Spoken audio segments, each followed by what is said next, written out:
Welcome back into the Rounding Third podcast. I'm Nick, and Harrison is with us tonight. How we doing, Harrison? Awesome. How we doing, bud? Doing really good. We got some stuff to cover, some interesting kind of news week this week, so we'll get into it. But first, make sure you follow and like us on Facebook. You can follow on Instagram. You can subscribe on YouTube. You can also listen on Spotify and Apple Podcasts or wherever you get your podcasts. And all right, before we jump in, make sure you do your Christmas shopping through our page. So if you are getting anything for your families or for yourself, you can find it on our page. You can find links to Dick's Sporting Goods, to Lids, where I just picked up this sick Rockies hat. I got a Twins hat as well for our trip next year. And MLBshop.com is also a link. We are affiliated with them. So anything you purchase through those links helps support us and the cost it takes for us to run. And we appreciate all the support already, but this is just another way to help support us. Yeah. Christmas season is here. Not a good time to get a present for a family member or yourself, right, Nick? With the Colorado Rockies hat. Absolutely. Absolutely. Do a little shop and help us out. Yeah. All right. So Harrison and I went on the Benchwarmers Trivia podcast. We recorded last Tuesday night. It was an absolute blast. The episode's supposed to drop, I think he said December 16th or something like that. 16th or 17th, somewhere right in that window. Yeah. So we'll let you know when it comes out. But what a great group of guys they were. It was so much fun to just sit, talk baseball with them. And we sat on for another half hour, 45 minutes after we were done recording and just talked baseball. And it was great. Great group of guys. They're a great listen. If you like all sports trivia, it's an awesome podcast. So give them a follow, give them a listen. They're great. Yeah, I've not met many people in my life that know baseball or really any sports, but baseball especially as well as these guys do. It was impressive. The questions were very hard. There was some pretty in-depth stuff, and they're good. They know their stuff. Yeah, and it's not just baseball. Like it's like 1988 draft. Who was 7th overall? Like, dude, I don't know. Like college, pro, Olympics. Like it's Japanese, wild. whatever. Yeah, it's wild. So give them a listen, give them a follow. It is definitely worth it. And a little teaser for you folks. I'll just tell you that in pesos, that's a lot. Facts. All right, let's get into our stuff here. Juan Soto offers are expected to come in this week. So can I just ask a question, Nick? Am I the only person that's envisioning like one of those heavy set cowboy hat auctioneers, like on the steps of a building? Like I picture this whole Juan Soto thing being basically that. You know, you're gonna have this heavy set auctioneer, the cowboy hat. Oh, you know what? The guy from Storage Wars. Yes. They would like rattle off. They sell the storage units. Absolutely. Like I feel like this is what the Juan Soto sweepstakes is going to turn into. It's going to be basically a bloodbath of an auction. It is, but you're just gonna have Steve Cohen in the back, just letting him go at it, and then right when it's about to hit, like sold, he's just gonna be like, "Yep, 1.5 billion." Like, like I really do. I don't see Steve Cohen losing the bidding war. If it's only money that Soto is concerned about, I don't see Cohen losing this war. No. I think the Red Sox have a point where they stop. I think the Phillies have a point where they stop. I think the Yankees have a point where they stop. I think the Dodgers and the Mets are the only ones with indispensable income, but I think the Mets will still blow them out of the water. I just think Cohen is going to spend whatever it takes. Now, it's ultimately Soto's decision, obviously. So he could take less to go to an immediate contender like the Dodgers, like the Yankees, stay with the Yankees. I don't know. But I just have a feeling that Cohen's going to put out a number that everyone's going to be like, oh, okay, even that's a little too rich. But at that point, if you're already up above 600 million, what's 800 million at that point? Well, and you're talking over 14 years. So like you add another, $50 million to the contract. You're talking, what is that? $3.25 million a year. Like Yeah, it's 4 hot dogs for me. It's Yeah, it's I mean, you're stretching this contract out so far that it almost becomes the I mean, not that $3 million a year is something to sneeze at, but when you're looking at that magnitude of player and that magnitude of contract, it just isn't that big a deal. What I will say though is the Mets are in a huge transition phase right now. Alonso's a free agent, Severino's gone, Manaya's gone. yeah, A lot of the pieces from last year's team are gone. Key pieces, not just pieces, but key pieces. They need he needs to do something big to kind of show the fact that the Mets are all in. They're going to compete.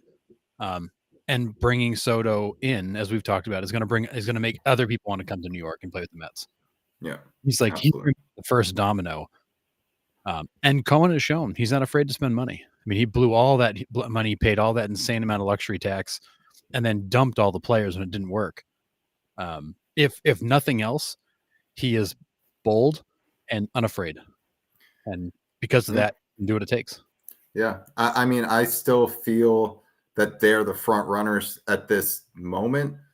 But we'll see when these offers start flying it around. But Yeah, I just the Yankees came out the other day and said that they're in some, in the best place they've been in years, and they've got the ability to go sign anybody they want, and they're saying all the things the fans want to hear. But I think you nailed it on the head. The Yankees will have a point where they stop because this isn't George. George would operate like Steve Cohen. What's the number? Just tell me what it is, and I'll give it to you. Hal will stop, and Cohen won't. And I think ultimately, I think Soto wants to go back to the Yankees. All indications are that's where he wants to be. But if the Mets come in with a giant bag of money, and he gets to stay in New York and try to resurrect that franchise, pretty attractive deal too. And arguably, the Mets have the better path right now to multiple rings than the Yankees do.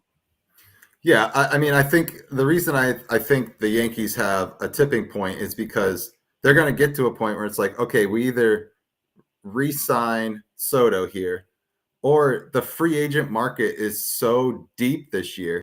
It's like, wait. Why are we spending $700 million on this one guy when we can get a Christian Walker, we can get possibly an Alex Bregman and move Chisholm back to second because Torres is gone.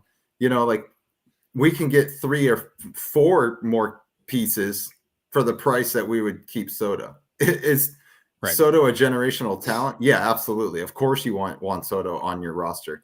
But at what point do you say, wait, I can get 4, more than serviceable stars on my team for the price of 1? I think that's where the Yankees are like, I think they would let him kind of go there at that point. Yeah, I think there's you still have to build a roster around him, and that's we've talked about that now for weeks. Like for Ohtani, you were getting a hitter and hopefully a pitcher for at least some stretch of that.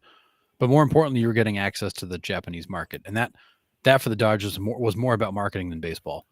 Soto's not that. He's not bringing you a market. He's bringing you an incredible bat. Yeah.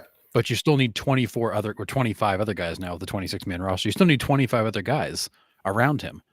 Right. So do you want one $50 million per year guy, or do you want 2 $25 million per year guys that fill 2 big holes? Because if, like I said before, if you put Ohtani in the White Sox right now and roll him out to opening day, they still suck. Yeah. Like he doesn't change. He one player. This is not the NFL where Patrick Mahomes or Tom Brady completely change a team. This is not the NBA where Michael Jordan or LeBron James or Kobe completely change a team. In baseball, one player helps, but they don't completely change a team. Right. You still have to put 8 other guys in the lineup. You need pitchers. You need a bullpen. It takes everybody. This is not a sport dominated by one player. And Juan Soto by himself does not make you a contender. So you still got to build around him. Yeah. And that's why I've said, I think, other than the Mets and the Dodgers, where, the Dodgers really don't have any holes. I mean, I guess you could say shortstop maybe, but you got Mookie that can slide in there. So it's not really necessarily a hole. Soto would be a luxury. So like, if you're going to spend that money, it's like, well, yeah, this is a luxury to have Soto. And Cohen, like I said, has the indispensable income. So, but 50. So if you give Soto $50 million a year, or you give Corbin Burns 30 and Max Fried 20, I think I'd take Burns and Fried. And as a Red Sox fan, like I don't want Soto. Not that I don't love Juan Soto. Not that I wouldn't love to see him hitting at Fenway Park, but like you need pitching. You have guys that can hit. Right. You don't need another guy that can hit. You need pitching. I'd rather see them take $50 million a season and go get Burns and Fried and let Juan Soto go somewhere else. Yeah. And Because that's going to make the difference. The Red Sox don't need another lefty power bat. I mean, Fenway is built for your right-handed hitters, right, and we're sitting there with a left-handed heavy lineup. Like, what are? Anyways, we'll get to the Red Sox plenty in the offseason, but yeah, I just see Steve Cohen sitting back, waiting for the bid, and then calling last minute and dealing like, dude, what was your highest offer? What is it going to take to get you here? Bang, sign, done. Yeah, the Mets need a franchise player. Yeah, Lindor is just never going to be loved by the fans like that. And it's but maybe Soto will be, and maybe Soto becomes the franchise guy you build around, and he brings other guys in. But Cohen's going to spend money nobody else has. I think other teams are going to cry uncle before it gets to that point, and I think he's highly likely to end up a Met, unless he really wants to be a Yankee. Yeah. Yeah, I'm with you. I think he ultimately stays in New York. We just don't know what side of New York he stays on. Yeah, which ballpark is he going to? But I think for him, I think he wants to be in a big market. Yeah, absolutely.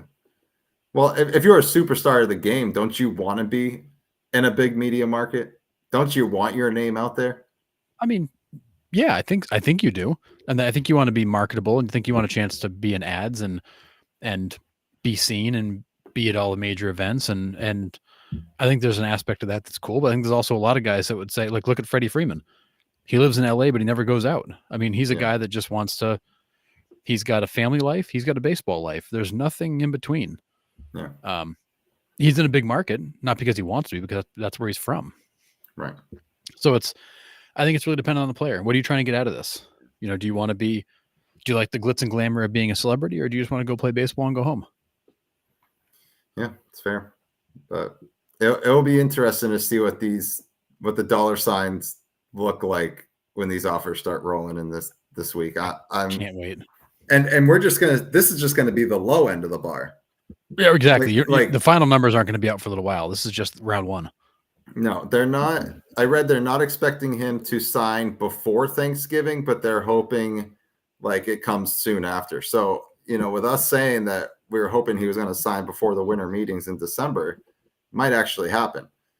Yeah, in that scenario, he could be signed like right as they're kicking off, which, boy, would that be something to hit the winter meetings with as a headline. Crazy. Man. All right. You want to take over this Tampa Bay Rays debacle? I mean, sure. It's at this point, it's almost comedy. All right. So I put a video out today on the page, just kind of giving a recap. But Hurricane Milton comes through western coast of Florida and tears the roof off Tropicana Field. They finally figure out the price. It's about $55 million to fix the stadium. So that's the roof, but also the damage it did internally. You got to put a new field down, et cetera, et cetera. So the city council and the county, because the Rays don't own the ballpark, they rent it from the county, and the city of St. Pete's involved in that too. I'm sorry, they rent the ballpark from the city of St. Pete. The county's involved in the new ballpark. Yeah. So city council basically says, yeah, we're responsible. We got to fix this thing. So they approve the first $23 million to get the repair started. Like 4 hours later, they basically take back that vote and say, no, we're approving no money. We want to explore this thing further, discuss it further. We want more information on the insurance proceeds that might be available, as well as the FEMA money that might be available. So we're not ready to make a decision yet. That approval was what was going to give the Rays a chance to get back in the ballpark for 2026. So now, even if they said yes today, kind of restarting a couple weeks later, they're now looking at like May being ready. Because this is not a short, redoing that roof and redoing the inside of the ballpark is not a short project. So they say yes, then they say no. Same time, they've now delayed the vote for the funding on the new ballpark. So the Rays sent a professional yet scathing letter to the county, basically saying what they're doing to them is financially, it's not feasible for them anymore. You can't not repair our home, make us play in basically a spring training minor league ballpark, and then not give us a new home that we already talked to, that we basically built our plans around, having Tropicana Field and moving into a new ballpark in 2028. You've now delayed everything. We're going to spend 2025 in a minor league ballpark. We may have spent part of or all of 26 in a different ballpark.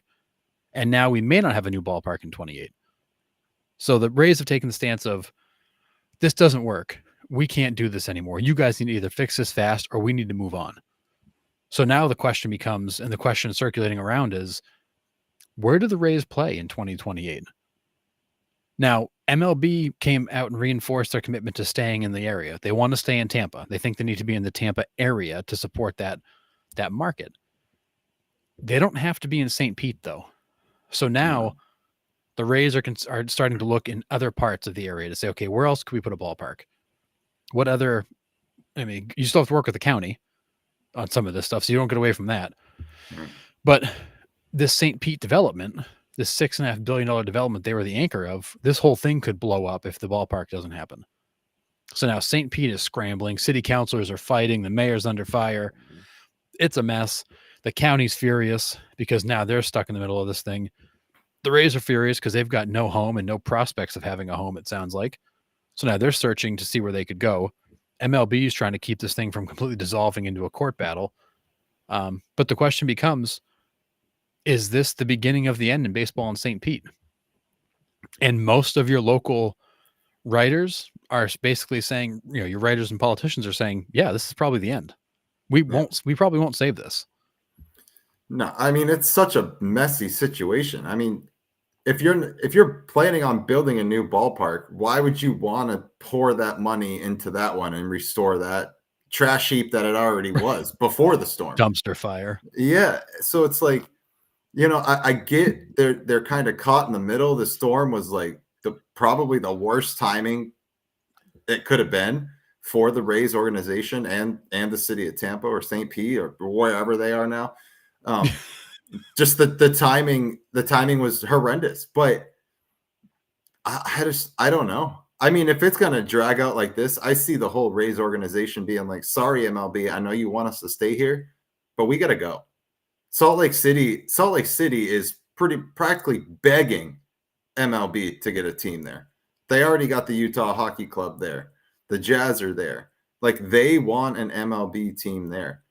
Do they pull the Rays out of Tampa and just relocate them there? I don't know. I think all options are on the table. And one thing the Rays pointed to that I think they've got St. Pete on is earlier this year, St. Pete reduced the insurance policy on Tropicana Field from $100 million to $25 million. And they took the deductible all the way up to $22 million to save the city about $275,000 a year in insurance premiums. And then the storm hit. So in reality, if they hadn't made that change, they would have spent $275,000 more in insurance premiums, and they would have had this thing covered. Right. So St. Pete got caught thinking, oh, we're down to the last few years of the ballpark's life. Let's cut the coverage back. No need to worry about it. And then slam, there goes the roof. And now you're not insured. Yeah. You're basically not insured for it. So they're going to, of the $55 million, they're going to spend like, 22, 26 or 27. They could be out of pocket like 26, $27 million on that roof, where in the past it would have been a couple $1,000,000. So it's St. Pete kind of screwed this up. I say kind of, they did screw it up. But you've got the Rays pushing back, and you've got a team that doesn't have a home. Like, we've now got two MLB teams that don't have homes. Yeah. The A's was self-inflicted, partially self-inflicted, and the Rays are just victims of local politics and bad weather. Yeah. But like, this is crazy to think that here we are, November of 2024, with two MLB teams that don't have permanent homes. It's embarrassing. Really? You're going to watch the Rays play next year in an 11,000 square foot spring training minor league facility. Same with the A's. Yeah. You're going to watch two of them. Although the A's probably belong in a minor league facility, but okay, fair. You could argue the Rays won't even sell out that AAA stadium either. No, but I do think, and we talked about this last week, I do think putting the Rays in Tampa will be an interesting test to see if the fans come out. Yeah. Because I used to spend 1 week a month in Tampa. I've been to St. Pete. I've been to the ballpark many times in St. Pete. That drive from Tampa to St. Pete at 5:30, 6 o'clock on a Tuesday night sucks. Yeah. It's terrible. And in Florida, you're competing against the weather. Like Right. I can go get dinner and drinks at a beautiful oceanside restaurant and go hang out on the beach at 6 o'clock, or I can go sit in Tropicana Field and watch the Rays play in that crappy dome. Yeah. I'm Yeah. going to get dinner and drinks on the beach. Like Right. it's, Yeah. it's not the same allure because you've got other things you're competing against. Yeah. Fair. So yeah, I mean, I don't know where they end up at this point. It's going to be an interesting offseason to kind of watch that and see how that unfolds. But I I would love for maybe Nashville to jump back in here, Raleigh to jump back in, or not jump back in, to jump in. I know there's been talks about getting a team here in Raleigh. I would love it. Yeah, Joshua, Yeah, that's what we're yeah, wondering. I yeah, I will say, and I shared this with Nick a couple days ago. In the midst of all this, Portland, Oregon, has a new incoming treasurer who's very familiar with baseball. Portland, Oregon had bonding in place to try to lure the Montreal Expos out to Portland way back when they moved to Washington. They still have that bonding capacity in place. They're now working currently to move that bonding capacity up to match modern day money. So it was 100 million then. Now it's going to be 250 million. So Portland, Oregon is actually putting bonding capacity in place right now before any votes are needed. So that if a team says, "Yeah, we'll look there," they're already ready to go. They just flip the switch and issue the bonds. yeah, So Portland, Oregon's very quietly getting ready to make a very attractive push to pull Major League Baseball there. Maybe they end up there. Maybe Portland gets an expansion club, and I mean, who knows? There are markets that would love to have baseball. I just don't know what you do with the Rays, and they don't have yeah, they don't have the money to build their own ballpark. They're going to need public support. yeah, They're not like John Fisher is going to put $1 billion into his own ballpark, but they're a pretty good draw. That's a hell of an organization with quite the track record. yeah. Yeah, I mean, I agree. I mean, I think they do belong in Florida. They do. Maybe I know. Was it last off season that Orlando came out with some renderings too? Could they just jump coast? Maybe. Well, I mean, Orlando, you're only an hour and 20 minutes back into the center of the state. I mean, Yeah. Yeah, Joshua, I think Portland is making a case to compete with Salt Lake City and Vegas for a team. And Joshua, it's not in case the Vegas Stadium falls through, it's when the Vegas Stadium falls through. I have been on here the last few weeks. There's something fishy about that whole situation. Nick's not buying it. I'm not. I don't think it ultimately I don't trust Fisher. I don't trust Vegas. I don't trust the athletics organization as a whole. Something is gonna happen where they don't end up there. And you have all these cities all of a sudden coming out being like, we want a major league team. You got Portland, Salt Lake City, Nashville's like in and out all the time. Yeah, they can't pick a direction. Right. And then Raleigh is starting to pick up some momentum here. So Montreal's throwing their hat back in the ring. Yep. So that's 5 cities right off the top. I've also heard San Antonio. I've heard Oklahoma City. I've heard. Yep. So, I mean, there are cities and markets that want MLB. And if Fisher gets to the point where he doesn't feel like Vegas is getting their act together, he'll just pick up and move, as we've shown. He's already shown that, right? He's like, oh, yeah, we'll just go play in a minor league ballpark in Sacramento and call ourselves the Athletics Athletic Club. That's it. They're just the Athletics, Nick. There's no athletic club at the end of it. The AA club. Yeah, I know, but that's what I'm calling it. Yeah. Yeah. Vegas is wild, man. Yeah. So I don't know. Something is fishy about it. And I don't think they end up there. I could be completely wrong, but I won't believe it until I see it. No, and I don't think anybody should believe it until they see it. I mean, the A's have some major deadlines the next couple of weeks going into like middle of December to have the financing plan, final renderings. Like, let's see if they deliver those. If they don't, then we have a pretty good sense this deal might go sideways. If they do deliver all those and they all make sense, then there's a pretty good feeling that, they're going to put a shovel in the ground and get started. I'm a little less, tinfoil hat on this one than you, Nick. I think the A's probably do end up in Vegas because Vegas wants baseball. But I'm not 100% in that's going to happen. Yeah. Like I do still feel like there's a chance the deal goes sideways and the A's go, well, we're free agents. Where are we going to go? But so you've got the A's who are homeless. the Rays right now, who are potentially homeless, but MLB's committed to keeping him in that area, so I'm sure they'll find something in Tampa. You got the Diamondbacks, who could become homeless Yeah. because that ballpark is in disrepair, and MLB is going to put the screws to the city just like they did in Oakland. You could have a few existing teams who have to move in the midst of trying to find 2 new expansion sites in the next 4 years. Well, I think in that aspect, expansion is going to be delayed even more. If you have three, you have two, potentially three homeless MLB teams. Are you really going to try to vie for expansion? No, MLB will probably just move them Well, there. I mean, Manfred's insistent that he's planning to retire in like 29. He wants to have expansion decided as he kind of sets, kind of sunsets. Well, he's got to put his mark on it somehow so he can get into the hall like every other Well, yeah, I commissioner mean, he's has. been in baseball since like the 90s. I mean, this guy's been a main office guy for a long time, but he's determined to have expansion in place before he retires. So I don't think they'll delay expansion, but I think they got some serious problems to solve in the meantime. He's got a lot of work to do if he wants to find homes for these two teams and then possibly the Diamondbacks if their stadium deal falls apart. And then add 2 more expansion teams on top of that. I just don't. That's a lot of moving pieces to get done before 29. Yeah. So you're going to have 2 of your 30 teams next year playing in minor league ballparks. You're going to have one of them playing in a ballpark that is arguably not fit for baseball anymore, safety-wise, in Arizona. You got another team playing in Milwaukee in a ballpark that was in the same spot that is supposed to undergo some significant renovations. Yeah. There are some problems. You got more than 10% of your teams without a home or in substandard ballparks. Now, it might be a coincidence, but these 3 teams all have retractable roofs. Or not retractable roofs, but a dome stadium. Yeah.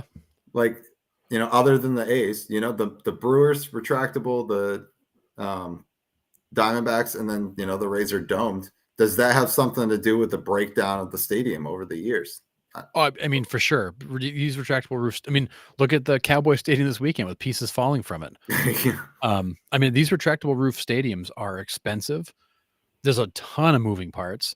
There's a ton of architectural engineering that goes into these things, and they require a lot of maintenance. Right. But so there's an article out today about how they're going to set up the Rays schedule being outside in this ballpark. And basically they're going to load all the Rays home games into the early part and later part of the season, because in July and August you can't play baseball in Tampa. It's not only 100 and something degrees every day, but it rains every day. Right. Like you get your 3 o'clock thunderstorm every single day. So in the month of July, the Rays only play 8 games at home. In August, they play 8 games at home.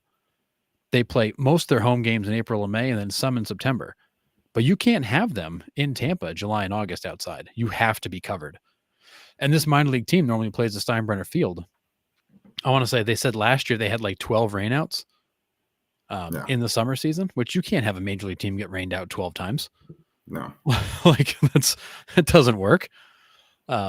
So like they've got this crazy heavy front loaded schedule. They play like 40 something of their first 50 something games at home. And then they play like 67 of the last 100 on the road, because you just can't have them in Tampa open air, July, August, early September. I wonder if they start getting behind in games, I wonder if you see them go to like, Miami to get some games in if the Marlins are on the road, or, something weird like that. We have seen that where teams have moved. We talked about it in a trivia question a couple weeks ago. Carlos Zambrano throws a no-hitter for the Cubs, but he did it in Miller Park because of a hurricane. Crazy enough. Well, and as it is already, they've taken some of the Rays home games and flipped them to road games. So the Rays aren't going to get like a 50-50 home and away split, because they've already given some of their home sets away to make them road games to get them the hell out of Tampa. Right. So yeah, I mean, you're going to have the Rays who play like a 1/3 home, 2/3 road schedule, because they just can't be in Tampa that often outside. That's wild. It's why the Marlins play in a dome. It's why in a retractable roof. It's why the Rays have a dome. It's why the Rangers have a dome. It's why Houston has it, or a retractable roof. It's why Houston has a retractable roof. Like these very southern states, it's too bloody hot in July and August for these guys to be playing. I remember the days of the old ballpark in Arlington. They were outside, but they played every single game at night because you could not play a 1:00 game on a Saturday in August. It was 108 degrees on the field. Yeah. On a cold night. Yeah. I mean, there were games. It was 120 plus degrees in the field at 1:00. You just can't do that. Yeah. Wow. Yeah. Just right. Joshua, Toronto had to play in Buffalo because of COVID. They couldn't go back to Canada. That's right. Right. Forgot about that team. They traveled too. Yeah, they were playing games in Buffalo because Canada wouldn't let them back in because of the COVID restrictions. Like, we're in a weird spot. Baseball's in a very weird spot the next couple of years where you've got a lot of teams that have a lot of big decisions to make, and you could see some movement, which I think is great for markets like Portland, Oregon, Salt Lake City, Vegas, Nashville, Raleigh, San Antonio would be a good one. That want baseball. Yeah, there might be a chance to snag one of these teams and lure them away. Yeah, and I think that happens, like I said before, expansion's even a thought. Manfred has to get this completely fixed before he can be like, okay, well, Manfred's not completely fixing anything, Nick. You're right. You're completely right. He's going to duct tape it and keep moving it. Well, and then get credit for fixing the game, like another commissioner before him. But anyways, yeah, I mean, but this has to get settled before you can bring in 2 new teams and be like, "Hey, welcome to the shit show." Yeah, you can't. You can't light up new markets when you got a bunch of markets that are a mess. Yeah, and a TV deal that's a hot mess. And I mean, it's all right. There's so much going on right now. All right, so let's get right into that, Harrison. That's a great segue. So, MLB is trying to own all the TV rights by 2028. Is that what I saw? 2028. 2028 is what they're trying to own all the rights for. The only ones that they have to try to like lure away are the ones we talked about a couple weeks ago was Nesson, Masson, yes. The Dodgers, I don't know what Dodgers TV is, but no one cares. But it's it's those 4 markets. So every team that owns their media market, the league has to like persuade them that like, hey, if we take control of this, it's going to be more profitable for you guys if we do this. So they're working with them to do that. And then those networks can like buy the games back, I think is what the idea is. Yeah. So the way it would work is that the Red Sox, so let's use Nesson as an example. So the Red Sox own the New England Sports Network, and that's where all the Red Sox games are on. They're all on Nesson, and that's what caused all the blackouts because Nesson's there. So if MLB were to go out and sell rights to MLB, they need the ability to include Red Sox games in the package. Not every single one of them, but they need the ability to include the Red Sox as an option, because if you sell a big TV package to ESPN, they're not going to want the friggin' Marlins and Nationals only. Like they're going to want everybody. Not every game, but they're going to have the chance to have the Red Sox and Yankees games and the stuff like that. So what they would do is the Red Sox would opt in to be included. The package would go out to bid, and then whatever games the national network picks, they basically buy them from Nesson. MLB would buy them from Nesson and put them in the package, and then Nesson would keep all the other games. Which is not, it's a little bit abnormal to have regional sports networks. That's where baseball is different.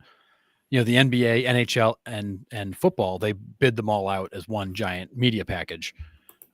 Baseball has never done it that way, so you've got these little regional carriers. But with Diamond Sports coming out of bankruptcy, those 13 teams, every contract MLB has is set to end in 2028. So because of that, that'll give MLB the chance to go and take all of baseball out to market in 2028 and try to get a massive deal. However, in the meantime, the Angels just signed a new deal with Diamond Sports last week that I think goes until 2020. I think they've been capped at going no farther than 28. Yeah. But the Angels just got a substantial raise from Diamond Sports. Hence, I think part of this free agency activity we're seeing from them. But MLB is trying very hard to take some of this regional noise out and bid a whole package out, and then keep a bunch to MLB TV. Because keep in mind, MLB TV is a very lucrative subscription that MLB owns. More games being on that, less blackouts, more people are going to pay for it. Right. So This is really interesting because, as we said, you've got teams that are homeless, expansion coming, TV rights that are going to be potentially completely in flux. The next 3 years for the MLB are going to be wild. Yeah. They're going to be wild. They got a lot of work to do in that front office. That's They for do, sure. but you could be in 2029, and MLB could be in a completely different space where there's way more money, way more control, far fewer blackouts, happier fans, greater reach. And then you could even take MLB TV international and sell MLB around the globe. And now you can make baseball an international brand, which to me, I just go like that could be massive for baseball. Like it's mind blowing, Right. but they've got to execute and get there. And that's why they hired this guy. And I cannot remember his name. He comes from the TV industry. He's the digital rights guy, digital media guy. His role here is to figure out how to put this whole thing together. But he's got 3 years to do it, and they're gonna happen fast. Yeah. I just know if I didn't get MLB TV for free through T-Mobile, I wouldn't be purchasing it because you're blacked out. I'm blacked out of 4 markets. In North Carolina, I'm blacked out of 4 markets. I wouldn't pay. Like, that's silly. Why would I pay? Oh, you get all teams. You get to watch all teams. No, I don't. I don't get to see 8 teams every single night. Right. Yeah. It's 8 of the 30 are crazy. unavailable every night. Yeah. I'm not going to pay full price for the package while everybody else is only blacked out of their local guy, and I'm blacked out of all 4. And the closest one is 6 hours away. It blows my mind. Yeah, and these regional TV rights things make situations like that a mess where you've got the state of North Carolina in this weird flux of you don't get the Orioles, the Nationals, the Reds, or the Braves. You're not really close to any of them per se. No. You can't even get the regional networks, but you got nothing. Like, yeah, it's painful. Man. And like for me, all I lose is the Red Sox, which, okay, I'll watch them through other means, but I get everybody else. So it's only 2 teams a night that I lose. Yeah, but I mean, it's crazy. But all if, right. if MLB can land this, you're talking substantial raises for everybody, and the Players Association must be like fully supportive because that's just more money for the players. I can't even imagine what those contracts will start looking like if this gets all ironed out. The billion-dollar contracts for sure. Well, and just imagine the ability to like broadcast MLB games in Japan on MLB TV. Like you own all your rights. You do with them as you please. Right. Like now people in Japan are buying MLB TV. Like, holy cow. Yeah. Yeah, but they'll be blacked out of the Dodgers because they're probably the closest ones to Japan. They'll be all mad. Yeah, now, but in the future, not. Crazy. But yeah, it's gonna be wild. Man.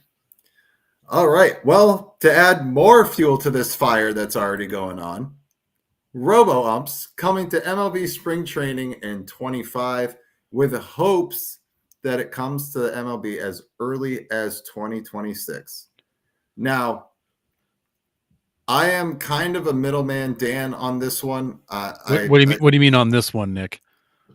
I usually am on a lot of them, but I am for this for the egregious balls, like bad calls. That sentence was really bad. I'm really sorry. I am for this rule change and the Robo Umps for the egregious calls that are like really bad, 8 inches outside the zone or right down the middle for ball 1. Like those need to go away. And that's, I think, ultimately the point of these. It's not to get rid of the borderline calls and the umpire their unique strike zones. That's not the point of this. Yeah, you're not trying to nickel and dime every call they make. Right. And in the minor leagues, how it works right now is each team gets 3 challenges. So ball comes over the plate. It's called the ball. The catcher can tap the helmet and the ump will go out and check the board on the Jumbotron. It says it's a strike. He'll call it a strike. And he keeps his challenge. So you get 3 wrong challenges. Once you're wrong 3 times, you're done for the game. That's it. Now this MLB is basically putting that ABS system in though, right? Like if I read this right, they're basically putting in the same, because it is a challenge based system. It's a virtual strike zone that's used for a challenge-based system, which in my mind says this is the ABS system. Is that what they're putting in? I believe so. Yes, it's the ABS system. Okay. They're putting it in 13 ballparks, I think I read. 13 spring training ballparks. Okay, so spring training only they're testing these. Yes, it's not going to be during the season in 2025. Yeah, because just in spring training. There is and Manfred mentioned this the other day, there is a collective bargaining requirement where they have to provide so much evidence of efficiency before they can consider putting this in place. So I believe spring training test is step number 1. Then a limited run in ballparks during the regular season is step number 2, and then a full rollout is step number 3. So like MLB is going through the steps to say, hey, like let's prove this thing works and fulfill all of our criteria in the CBA, so we can then put this thing everywhere. Because Manfred's comment was, we have a collective bargaining agreement requirement to do this in a way in which we can prove its efficiency, but we want to have this everywhere in 2026. Yeah, which I mean, it makes sense. Like you want all the kinks out. You don't want, and everyone I think has an issue with the height of the strike zone. So like, we'll say in an all-star game, right? Aaron Judge comes up, his strike zone is, huge. And then Jose Altuve comes up behind him and his strike zone is obviously different, right?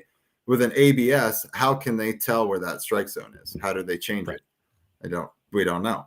Yeah, and that's part of the system is supposed to be able to adjust for that, because they're basically going to effectively, they create a virtual strike zone for every player. Right. And then as the player's up, that's the strike zone they compare it to. But I'm excited. Like I'm looking forward to seeing this in place, because I'm with you, Nick. I don't want to see the nickel and dime umpires and like every little, like if it's a ball off the plate and you get running up, too bad, swing the bat. Right. But if it's 6 inches, 7 inches off the plate, Jesus, that's terrible, because you're not going to swing the bat. Yeah. We were always raised, protect the plate, 2 strikes, protect the plate. If it's close enough where they could call it, you better be swinging. Right. 7 inches off the plate is not close enough to be called. No. So there is definitely a place for this in the game. There's definitely a need to knock down some of these egregious calls. I do not want to see them turn this into a nickel and dime every ball that's on the edge, which right. I don't think you will see that, but I do want to see them get rid of some of these heinous calls that honestly change games. Yeah, I agree.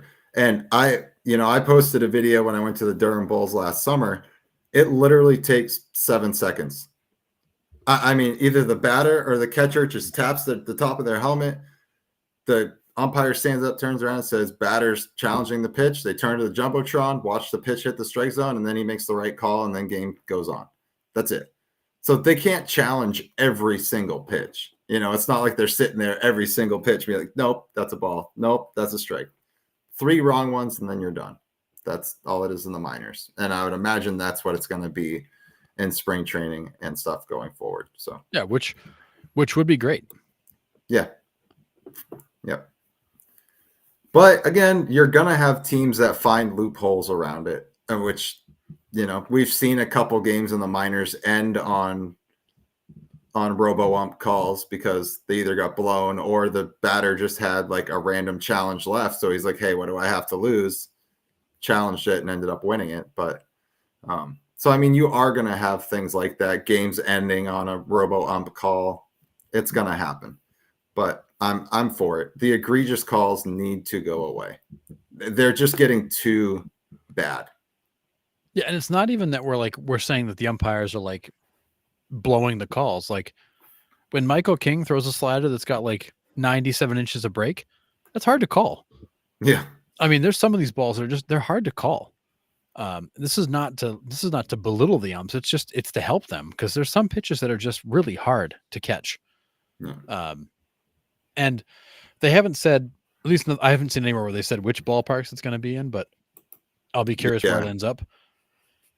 I would imagine they split them between the Grapefruit and Cactus League would be my guess. I think like 7-6 or something like that. It's going to be in 13 ballparks covering 19 teams. So there must be some facilities where there's going to be some overlap. But either way, I think it's awesome they're taking this first step. Manfred's goal is to get it in place in 2026. I'd love to see that. But obviously, is it going to be perfect? No. Yeah, absolutely not. They're going to try it and figure it out. Yeah.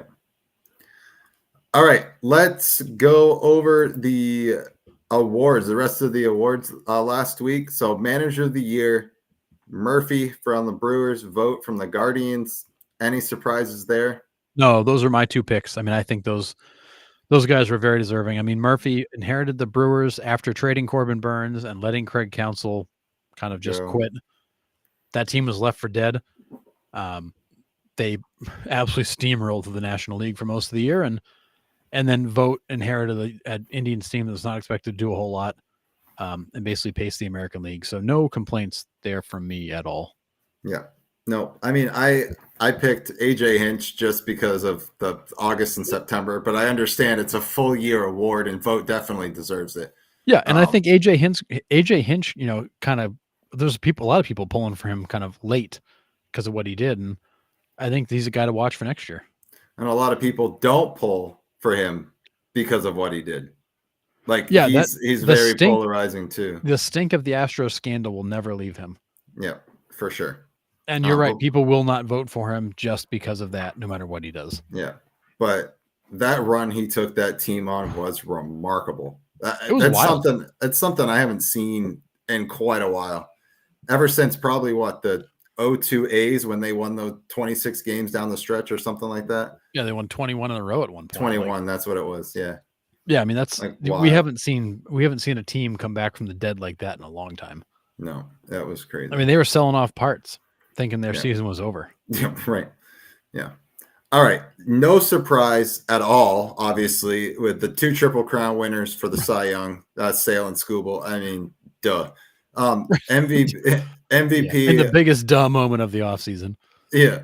And then MVP Ohtani and Judge also duh. I mean, Lindor is really the only one that was close enough, I guess, in second place, right? In both leagues. Well, yeah. So, I mean, Bobby Witt got every second place vote in the American League. I'm pretty sure Lindor got almost all of them in the National League.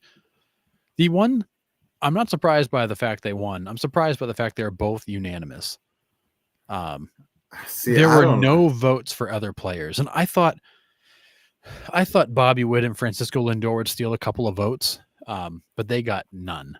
And I'm not saying the guys weren't deserving to be unanimous, but like I did not expect them to both be completely unanimous. Ohtani had the first 50-50 season ever, dude. Like I get it, but baseball purists are going to say he's a DH. Who cares? No, I get that, but like that's why I'm saying like I thought Lindor would steal a couple of votes. I didn't think he'd win. I mean, I thought this was Ohtani's award, no doubt, but I think a couple of votes would have gone the other direction. I think if Ketel Marte did not get hurt in that 3-week stretch, stretch down the stretch, yeah, he could have stolen 1 or 2 possibly first place votes away from him because Ketel Marte had a banger season. He did.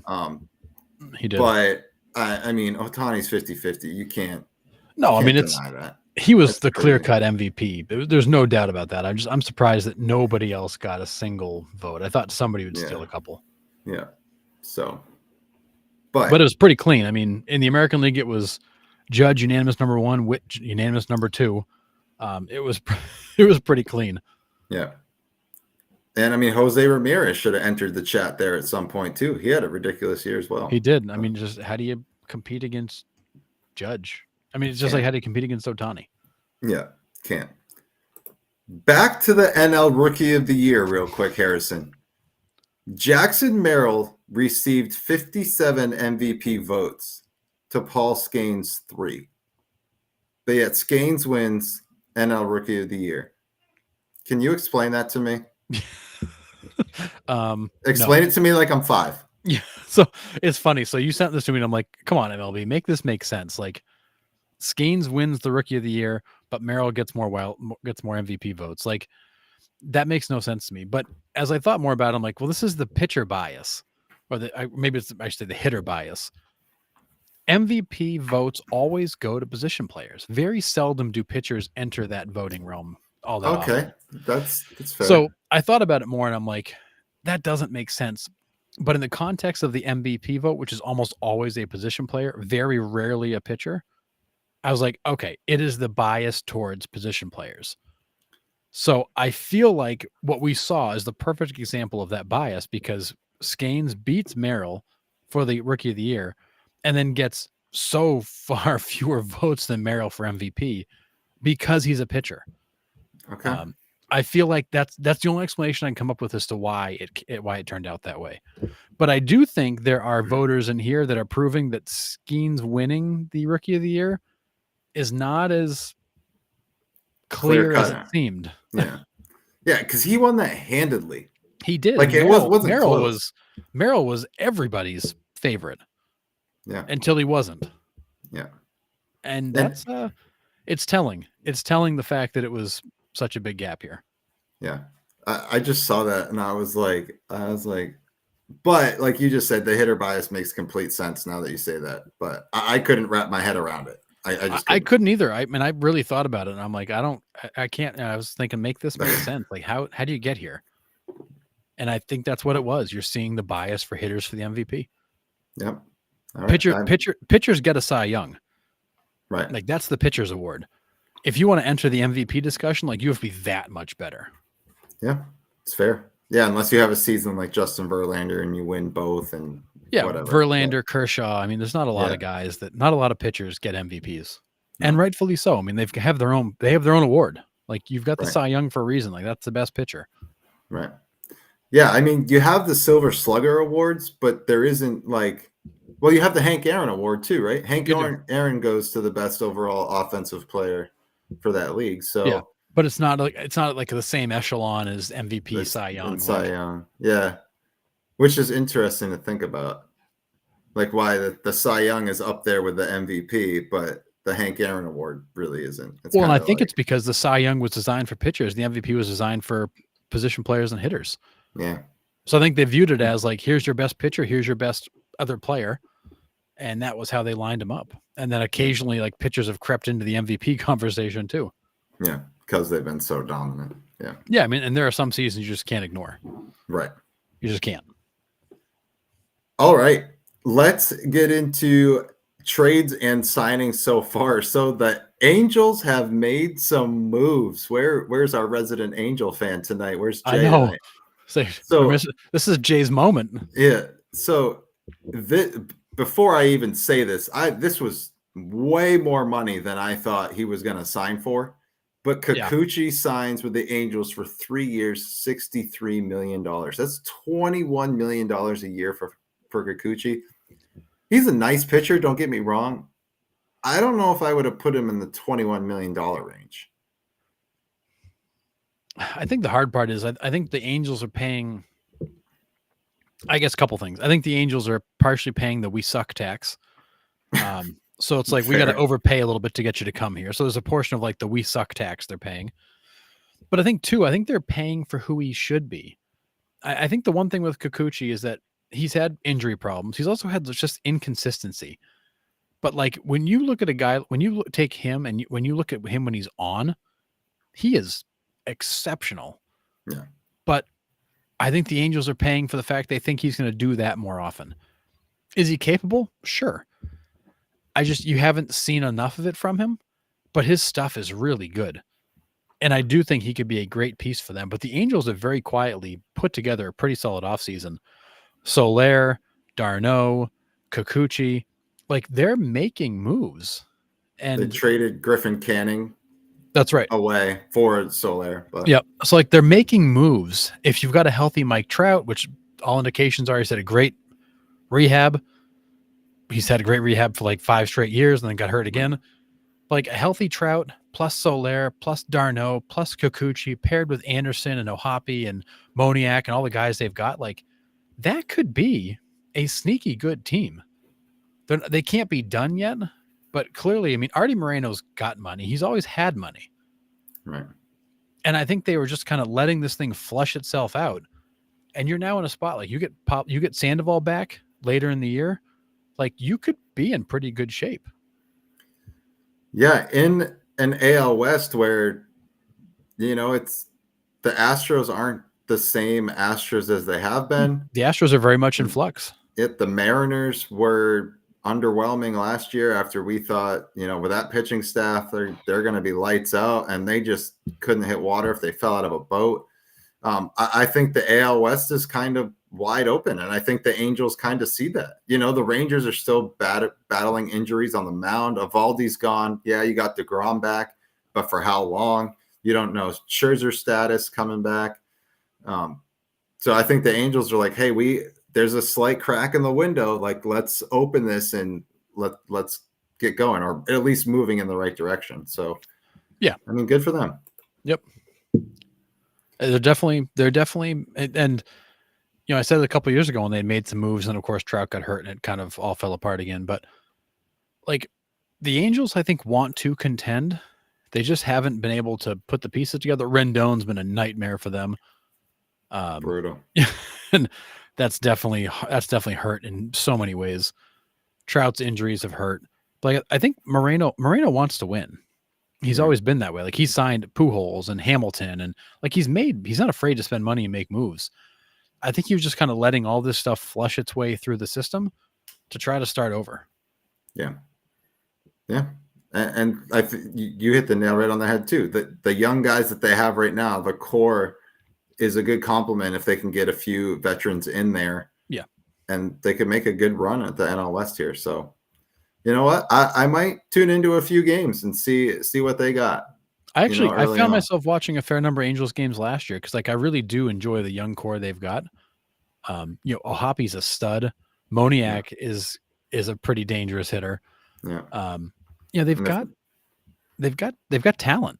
They just need to package the young talent with good, solid veterans and keep them on the field. Right. Yeah. All right. Jose Siri traded from the Rays to the Mets. So just kind of a depth piece for the Mets there. And for like a bag of balls though, right? Like I don't think they got much back. Like Jose Siri, last time I checked, was a pretty decent ball player that the Rays couldn't dump fast enough. Like what am I missing? Well, I mean, I think he was just a guy that didn't go at the deadline. Right. I mean, the Rays got rid of a lot of people at the deadline, and I think he might have just been one of those last guys to go. Last year, 18 and 47, hit a $187. So nothing crazy. No, I mean, a guy who's had, you know, some good years and some struggles. I mean, I think the problem with Siri is that he teases you with the talent, and then like we'll just go ice cold for long stretches of time. You know who he reminds me of is Carlos Gomez. Like the same type of player, like the flashy, the kind of mouthy player, but doesn't like has flashes where he's really good. You can't pitch to him because he's red hot, plays pretty good defense, and then disappears for a month and a half. Yeah. I mean, that's kind one of of reminds me of. The guy who flashes brilliance and then disappears on you. Yeah. Well, and I think people forget too, like he started in Houston. He spent his first couple seasons in Houston. Right. And then ended up in Tampa, where the problem is he never really found like a spot in Tampa. Yeah. They kind of flexed him in and out. He had some moments of really good play, and I'll be curious what the Mets do with him, because I think he's got a lot of flexibility in teams in terms of defensive flexibility. He can hit anywhere in a lineup. He's still relatively inexpensive, but he's got talent. Just somebody's got to find a way to harness that. Yeah. Yeah. And the last one I got, Brady Singer from the Royals to the Reds for Jonathan India and Joey Weimer. I like this trade. You do? For both sides. Okay. So I like this trade for the Royals, my Royals, obviously, because I think India plugs a big hole for them, and I think India somewhere else will perform really well. Weimer's a great pickup, a great depth piece. I'm not sure if he's going to start, if he's just going to be kind of a utility guy. He's a talented dude, but I think the Royals have plenty of young arms, and I feel like Singer, with the emergence of Ragans, and then the spot Lugo's taken, Singer kind of got pushed down the rotation, and he's got great stuff. And I think that he needs to be a horse somewhere. And I think the Royals were just kind of pushing him down the rotation because they got so many other guys kind of filling it. Waka coming back, Singer's going to be a 3 or a 4, which not a bad thing to have that guy, but he's been inconsistent. He's got great stuff. I think a fresh start for him in Cincinnati will be great. Terry Francona will be great for him. Yeah. Yeah. I mean, I think the Reds win this trade. Me personally, I love Jonathan India, but I don't think he is the player that we thought he was going to be when he won Rookie of the Year when he came up. I mean, he's a 248 hitter, so he's an all right hitter. He's a serviceable MLB hitter. He's a good defender, but I think the Reds could possibly win this trade. If the Reds staff comes back and they can stay on the field, they have a young staff. Hunter Green, I think, is the oldest one in that staff right now, and he's not very old. You got Andrew Abbott, you got Williamson, is it? And then you add Singer in there. Reds have some arms, and I think adding him to that rotation is only going to help them. I don't. Yes, India kind of takes over that Adam Frazier hole at second base, but it allows you to kind of focus Frazier. I mean, if Frazier's part of the plan. Yeah, I don't know. For me, I think the Reds win this trade. That's just me personally. I know you have your Royals bias, but for me, I think I'd rather have Singer than India and Weimer. I think I'm going with the fact that India's kind of lost the last 2 years. 1 to injury, and 2 because he was swirling around in trade rumors there for a while. I think he's very much been a player without a permanent home. And I think going to KC is going to give him a permanent place where he can kind of settle in and play. They've talked about moving him out of second base, maybe moving him somewhere else. I don't know if they'll do that or not. To where? Somewhere. I mean, he could play third. He could play. I don't know. He's only ever been a second baseman, but Weimer's a great prospect too. Like, he's a guy who has some upside. Singer's a sinker ball pitcher. And I think that, he was 9-13 for the Royals, ERA under 4. He was kind of a weird fit. So I think it's good for both sides. Fresh start for a couple of players that need it. I'll be curious how it goes. I definitely think the Reds could win this if Singer continues to develop. But I think India with some fresh scenery might be good for him. Yeah. Oh, Ashcraft was the other guy I couldn't think of. Ashcraft, Lodolo, Nick Martinez, who took his qualifying offer, right? Nick Martinez did, yeah. Yeah, so he's staying. Well, and the honestly, what Singer brings to you more than anything to the Reds is stability. The Reds had guys coming into that rotation all year last year. Yeah. Injuries, I mean, all kinds of stuff. Like, Singer, he's going to be out there. He's going to pitch. Yeah. He's not a high velocity guy. He's not like a blow you away stuff kind of guy. He's a sinker baller. He's got good stuff. He's very durable. If nothing else, he's going to eat innings for you. Just like the days of Derek Lowe in Boston. Was he the best pitcher on the staff? No, but the dude ate innings. Yeah. And usually didn't get blown out. Like, he might give up 4 runs, 5 runs. Like, you were never not in a ball game. Right. So, and then the other one that was, that's a great question, Joshua. I don't know who's going to be the pitching coach in Cincinnati. I've not seen Francona make any of his hires yet. Yeah, I haven't seen that either. I'll be curious though, because he's got an incredibly deep list of coaches, I'm sure, that would love to work for him. Derek Lowe. Jason Varitek.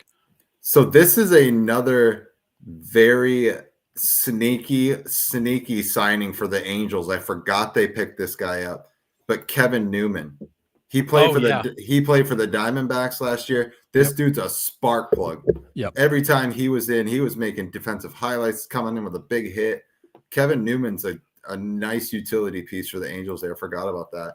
And then the other trade was Eli Morgan from the Guardians to the Cubs for just a minor league outfielder. So the Guardians were like, yeah, we have enough relievers. Like, you can have them. I mean, they do. That's the funny part. Like, yeah. We've got so many. Yeah, sure. Go ahead. Take them.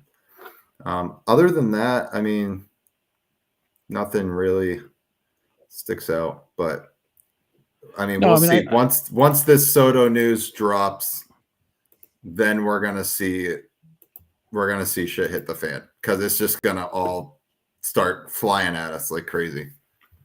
Well, it does. I think once Soto signs, I think that opens up the market. But I will say there's been a fair amount of activity early that I didn't necessarily think we'd have. Right. And it's honestly been a lot of the Angels. But yeah. Well, I mean, Kikuchi's not really sitting there waiting for Soto's market, right? no, I but I mean, mean, he that's, is considered to be one of your top 20 free agents. But yeah, Soto's market does not change his. no. So It has no impact on him. But like, yeah. a lot of the guys behind Soto, like Santander, Adames, like they're waiting to see what Soto gets. Not that necessarily changes their deals, but it kind of sets the market. Right. And also determines like what spots are still open. Like Adames is rumored to the Mets. If they sign Soto, is he still can they still afford Adames? Probably not. He probably has to move on. Right. Well, unless Cohen overpays for him too, which is possible. I mean, Cohen may sign everybody. Who knows? Yeah. He could. Just money. He'll just make more of it. Imagine that. Wow. All right. Are we ready for trivia, Harrison? I mean, we might as well. All right. Do you want me to go first or do you want to go first? You kick it off, Nick. All right. So here we go. We got before and after trivia, and it is the last name blends into the second player's first name. Okay. So here we go. Hit a massive game-tying pinch hit home run for the Guardians in the bottom of the ninth inning in the 2024 playoffs against the Yankees, plus Cincinnati's top prospect suspended 80 games for PED use. All right, this is a good one. I like this one. And I never pronounce his first name right, so I'm just going to call him Big Christmas. Yes. And Noel V. Marte. Yes. So it's John Kensey, Noel V. Marte. I always butcher his first name. So it's John. So this is how it's going to work. John Kensey, and then Noel is his last name, but Noel V's name kind of blends in with his last name and then Marte. So that's how the rest of these are going to work as well. All right. Outfielder for the Mets from 2016 to current, plus the 1995 AL MVP. This is going to be Brandon Nimmo-Vaughn. Yes. So just Brandon Nimmo-Vaughn. Nimmo-Vaughn. Brandon Nimmo-Vaughn. Yeah, Nimmo-Vaughn. I like that. That's a good name. Yeah. Solid. Yeah. So that's a good one too. All right.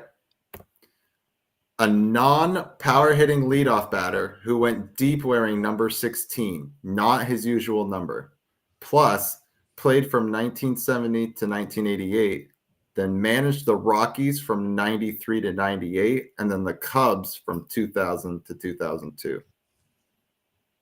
A non-power hitting leadoff batter. Played from 70 to 88, managed the Rockies. The manager, it's not Clint Hurdle, is it? No.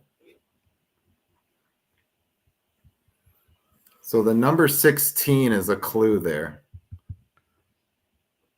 They all were wearing number 16 that day. Is this D. Gordon? Yep. So then D. Gordon. Oh, goodness. D. Gordon. Oh, is this Don Baylor? Yes. Okay. D. Strange Gordon. That's right. I forgot that's Strange. Yeah, D. Strange Gordon Baylor. Oh man, that's a good one. Yeah, that's right. The number 16 that I should have picked up on the fact that was for Fernandez. Yeah.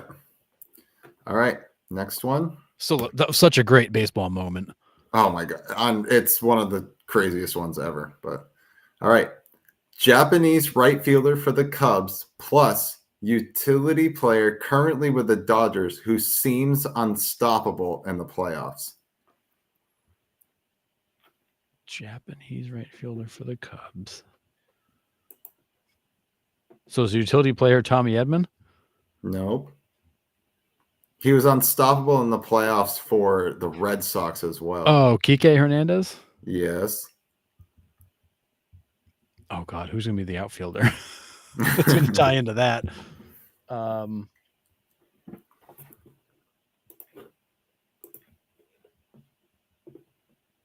And I'm assuming working off of Kike, not Enrique. Right. Working off from Kike. Oh, what was his name? This is. Oh God, it's gonna drive me. It's like say a Suzuki. Okay. Yeah. Seiya Suzuki K. Hernandez. That Yeah. was the Okay. hard one. Seiya Suzuki and then Kike Hernandez. Yes. All right. Oh boy. Yeah. Third baseman inducted into the Baseball Hall of Fame in 2024, plus the Comeback Player of the Year in 2021.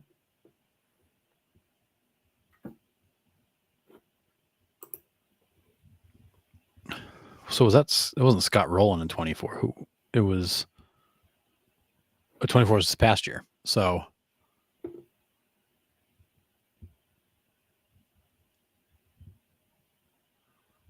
Hates his head being touched. yeah. Thank you, Beltray. Yep. Adrian Beltray Turner. Not Turner. Trey. Oh, who's the comeback player in 21? Came back from colon cancer. Yep. Mancini. Trey Mancini. Yes. Good. I was like, man, I can't. I can picture him with the Orioles, but I'm trying to think of his name. Yeah. Adrian Beltre Mancini. Man, these Hall of Fame years sometimes blend for me. Like which year was? Oh, yeah, for sure. It's hard to keep track, especially when guys are going in that shouldn't and guys that should be going in aren't. So it's hard to keep track of. Third base, like Roland, he was a couple years ago. Like who went in this year? Yeah. All right. Trey Mancini. I love that guy. Debuted with the Red Sox in 16, All-Star in 22 with the Royals, then traded to the Yankees that same year, signed a big contract and currently a White Sox, plus shortstop that debuted in Cincinnati in 2012, Arizona for 2 years, then most known for his time as a Yankee and a Phillies, but played for the Netherlands in the 2023 WBC. So is the shortstop, is that Didi? It is Didi. So it's Didi Gregorius, okay. With Red Sox in 16, All-Star in 22 with the Royals. Currently a White Sox. God, I don't think I can name a White Sox. That's the sad part. Yes, you can. It's the highest paid White Sox player right now, probably. And he was part of the Killer Bees in Boston. Who debuted and then went to Kansas City? Yeah. It's Benintendi. Yes. I was still thinking shortstop because I had that in my mind. So it's Andrew Benintendi, whatever, Gregorius. Yes, Andrew. However you want to connect those. Andrew Benintendi Gregorius. I still had my mind shortstop for both of them. I don't know why. I'm like, there's no shortstop. Yeah, I don't know how I can wrap my mind around like saying the names, but it's fun. I love it. Yeah. And boy, did Benintendi like fall off a cliff to have one of the worst seasons ever this year. Absolutely. All right, last one I got. Outstanding defensive center fielder from 13 to 24, just retired this year. Mostly known for his time in Toronto, but surprisingly doesn't have any Gold Gloves. Plus, the outfielder for the Cardinals from 21 to present, who also played for Japan in the 2023 WBC. So is the Cardinals at Lars Nootbaar? It is. Defensive center fielder. So I got to work off of Lars. Oh, it's not Kevin Pillar, is it? It is, yeah. Kevin Pillar's Nootbaar.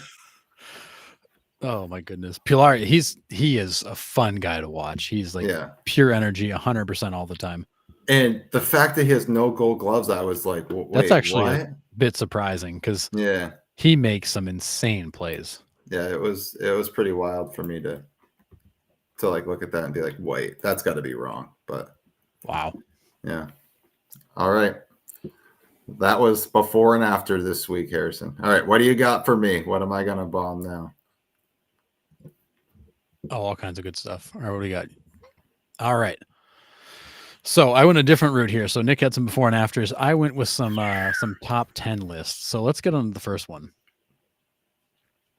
There are 12 players in MLB history to win 3 or more MVP awards in their career. How many can you name? How many can I name? Ohtani joins that list this year, correct? He does, yep. Trout. Pujols. Pujols. Judge has got 2, right? Yep. Goodness, how far back? A-Rod? A-Rod, yep. You're missing the guy with the most. Current? Not a current player, but not that far off. There's one guy that's got way more than everybody. Willie Mays. Actually, no. Mays is not on the list. But Way more they're somehow connected. Barry Bonds. Barry Bonds was 7. Duh. That was an 8. Duh moment. You got 5. I got 5. You want some help, or you? 3 of these are Yankees. So I don't think the MVP went back that far, did it? Gehrig? Nope. It's the generation after Gehrig and Ruth. That's what I thought. So let's go Mantle. Mantle, yep. DiMaggio, yep. This guy can't eat 8 slices of pizza, but he can eat 6. I was gonna say Yogi, but I didn't think he won more than 3. But Yogi, okay, yep. So Yogi. Let's see. Third baseman for the Phillies. Schmidt. That's an easy one. Should have gotten that one. Did Ripken get 3? He did not. Longtime Cardinals. Musial. Yep. And then there's 2 others. Stargell? No. Longtime Dodger. Schneider? Nope. Longtime Dodger. And then the other one is his number retired by the Red Sox.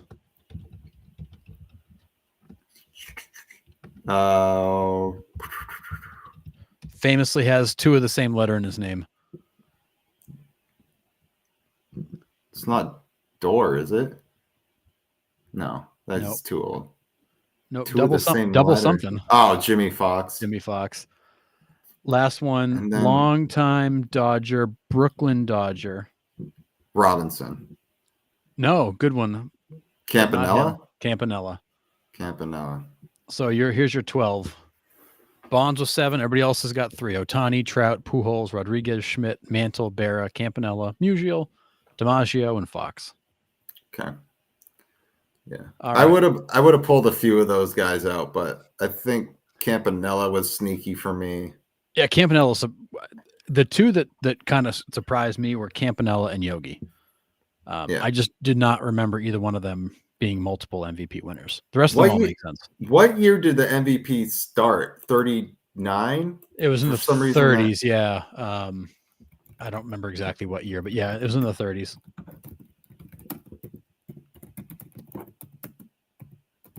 Yeah, I can't. And then there's a ton of guys with 2, which 31. 31, yeah. And there's a number of guys with 2, and judges included in that.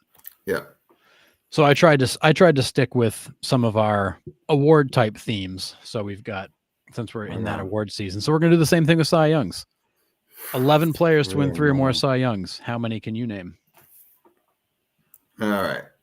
Verlander's got to be on there. Verlander, yes. Kershaw got 3? Kershaw's got 3. Does Scherzer have 3? Scherzer's got 3. All right. I think that might be for active. Does Pedro have 3? Pedro's got 3. Clemens has Clemens has got 7. Yeah. I was going to say he's got the most. There's Nolan Ryan's got none. Nolan Ryan's got none. There's 1 guy with 5 and 2 guys with 4. Maddox is 4. Randy Johnson's got 5. So I need 1 more. 1 more.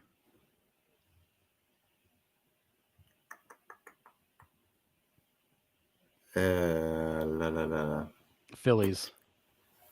Steve Carlton's got 4. You have 3 other guys with 3. One of the guys has never given up a grand slam. Jim Palmer. And the other 2 guys are interchangeable as maybe best pitchers ever. Bob Gibson. No, actually, sorry. I shouldn't have said that because these are the other two guys.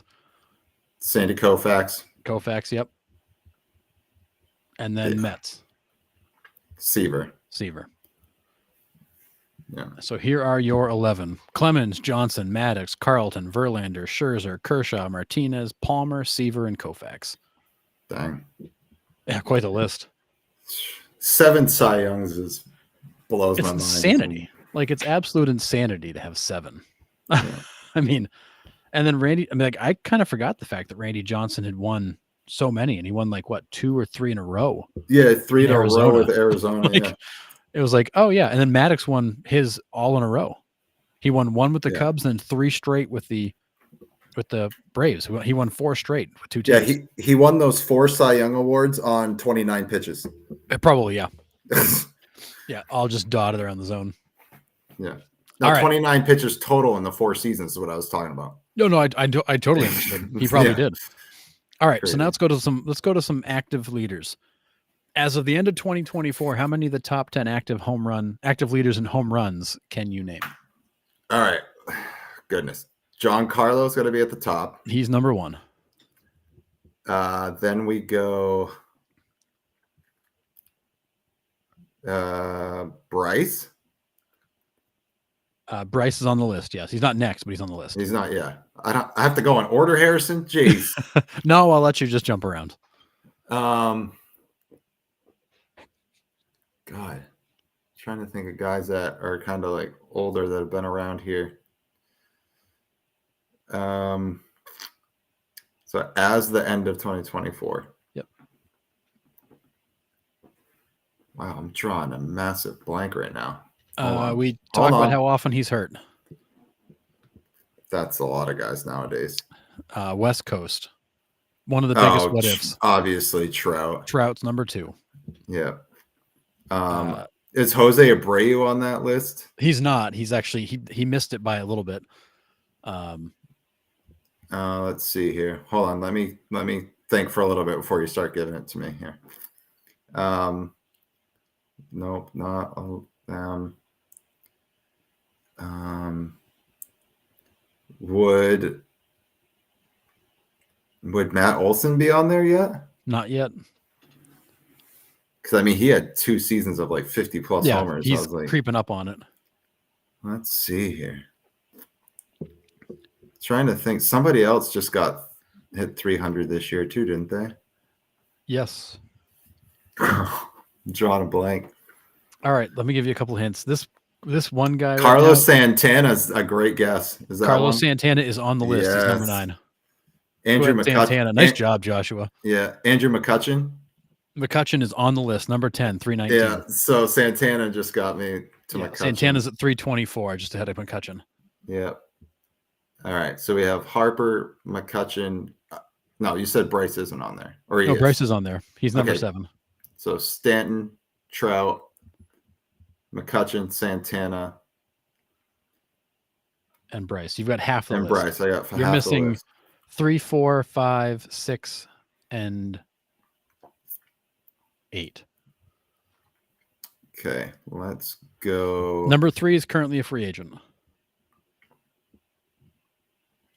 Number 3 is currently a free agent. And we're not sure if his playing days are over.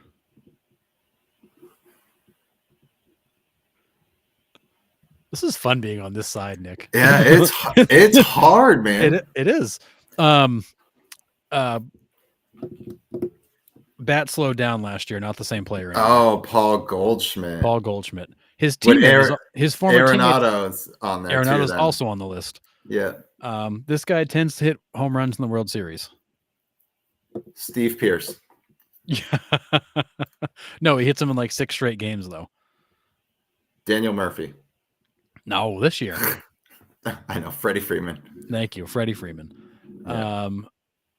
This guy I do not like at all, and I think he's a dirty player. Manny Machado. That's who. He just hit 300 this year, didn't he? He's at 342 now. He's number 5. Oh, maybe he did it last year. He did it towards the end of last year. And the last one on the list, former Red Sox, currently a Met. JD Martinez. Yeah. So here is your list. Stanton tops it at 429, followed by Trout at 378, Goldschmidt at 362, Freeman at 343, Machado at 342, Arenado at 341. Pretty tight bunch there. Bryce Harper at 336, JD at 331, Santana at 324, and McCutchen rounds it out at 319. Dang. Yeah, it's like once I like get on a roll, I can get a few in a bunch, but it's hard to get like into that mindset to start. But all right, well now let's go down let's keep going down this path, Nick. oh goodness. And let's go top 10 active leaders in hits. This one I think you'll do better at because there are some guys that obviously jump out. All right, so McCutchen's definitely on there. Totally on there, number 3. Goldie's got to be on there. Goldie's on there, number 4. Arenado's got to be on there, number 6. Yeah, it's going to be similar to this list. Trout, not on the list. Oh yeah, he's not on the field enough. No. This is one actually like awards longevity. Would Marcus Semien be on there? Nope. He's close.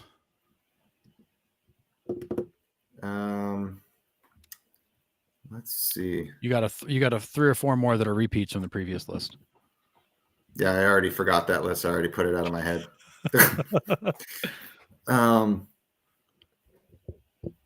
Goodness. Harper. Not on the list. Mookie's a good guess.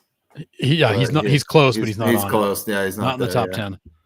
Because he didn't come up to when 16, 17. Yes, 16. Somewhere in there, 16 or 17. But a teammate of his is on the list. Freddie's number 1. Yeah. So what do I have right now? I have Freddie. You got Freddie, Arenado, Goldschmidt, McCutchen. You've got 1, 3, 4, 6. Can you tell me how many number 1 has? How many does Freddie have? How many hits? 2267. Okay. Altuve? Altuve is number 2 at 2232. So number 5 is at 1900, and he was on the previous list. Oh, Kike Hernandez in the playoffs. Yes, but doesn't qualify for regular season stats. Previous list, but Machado's number 5 at 1900. Arenado's number 6 at 1826. Behind him is somebody at 1805. Carlos Santana. He's a legend that's retiring. A legend that's retiring. Oh, he's a legend in that market. He's the mayor of one of these teams. Oh, Joey Votto. No, actually not Votto. Yeah. He's not considered active anymore. Yeah, even for 2024, he wasn't considered because he retired before the season ended. Well, he made himself inactive before the season ended. That's dumb. I know. Outfielder, beard. Charlie Blackmon is number 7, 1805. That's a good one. Behind him is, from the previous list, a name you probably doesn't jump out at you with a lot of hits, but Carlos Santana. He's been around a while. Number 9, also on the previous list, a guy you think of when you think of getting hits. Red Sox and Met. Oh, JD Martinez. Yeah. JD Martinez. And number 10, he is currently a Yankee, although he's not been very good for a while, after being really good for a while. Pretty sure he won a batting title not that long ago. Wouldn't have been Rizzo, was it? Nope. Other side of the infield when he's healthy.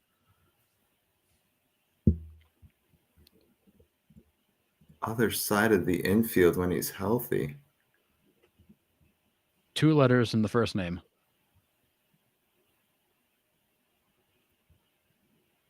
I have no idea. For the Yankees? For the Yankees. He was Oh, DJ LeMahieu? DJ LeMahieu was number 10 No at way. 1738. I never would have like he was a hit machine in Colorado. Yep. And he maybe the first year in New York, but he hasn't been on the field since. I never would have guessed he accumulated that many hits. Agreed. I saw him and I go, really? Wow. He's still on the list? Yeah. So your list is Freeman with 2267, Altuve 2232, McCutcheon 2152, Goldschmidt 2056, Machado 1900 on the dot, Arenado 1826, Blackman 1805, Santana 1789, Martinez 1741, and LeMahieu was hanging on at 1738. Dude, that blows my mind. Right? Like he was ridiculous in Colorado. He was he was a hit machine, and he was good his first season or two in New York, and then when the Yankees got him, I was like, oh crap, because no one had really heard of him, obviously playing in Colorado. Right, he was the hitter they've been dying for, high contact, high average, and he's been a total dud. I mean, he's actually played more games in New York than I thought he did. I know he's been there longer than you think. 145. He had a 50 in 2020, so take that as you want. 150, 125, 136, and 67. So I actually thought he missed more time than that, to be completely honest. I think the problem is that he's had huge stretches where he's very ineffective, and I think that makes it almost feels like he's not around. He had 71 hits in that COVID season, though. That's wild. When he was in that Yankees lineup was better when he was around. Anyone get to Josh? Anyone get to 3,000 hits again? I think Freddie is your next 3,000 hits guy. He is an automatic 160 to 180 a year. I mean, I think he's got a shot to get there. How old is Altuve? He's starting to get up there, isn't he? Altuve is a little bit younger than Freddie, I'm pretty sure. Is he? He is 34. Oh, because we kind of broke this down. I thought we did. And we need to break it down again this offseason because a lot of things have changed. And I think Machado's got a shot. He's young enough where he could still do it. 2,100 hits. That's all he needs. Yeah. Yeah, I mean Machado needs 1,100 more hits over the next 1,100. Sorry, math. Over the next 8 seasons. I mean, I feel like he's a 3,000 hit guy for sure. Yeah.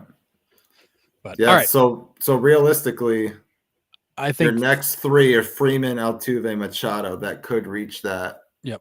That plateau. Machado's probably got the best chance of them. I would say behind Freeman than Altuve. I don't think Altuve is going to age as well as the other guys because of his size.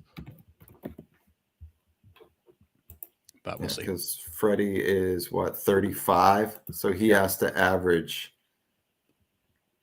200 hits a season almost, pretty much. Yeah, right? Which he's a consistent 160 to 180. Yeah. So I think he's got an outside shot to get there. It's going to depend on how many more years he can squeeze out, and also how many more years he wants to play. Right. But all right, moving on. All right. At the end of 2024, how many of the top 10 active leaders in wins for pitchers can you name? Verlander, Scherzer. That's one. That's two. Yeah. This one's hard. Just for fair warning. There's some names in here that I was like, really? Blake Snell? Nope. Some of the guys I expect to be on this list barely have 100 wins. Which barely have 100. Nathan Eovaldi's got 91 career wins. Yikes! I was surprised. So Verlander and Scherzer are 1-2. Does Kershaw count as active? He's number 3. Yep. Okay. Man. Let's see. Dick Mountain. No. Rich Hill's not on here. Yeah, no. You would think. Oh, staying on that realm though. Another old guy, Charlie Morton. Charlie Morton's on the list, number 7. That's just because he's played for 28 years. Because he's played forever. Charlie Morton's got 138 career wins for the record. And what number is he? Number 7. Eek. I know, right? Man.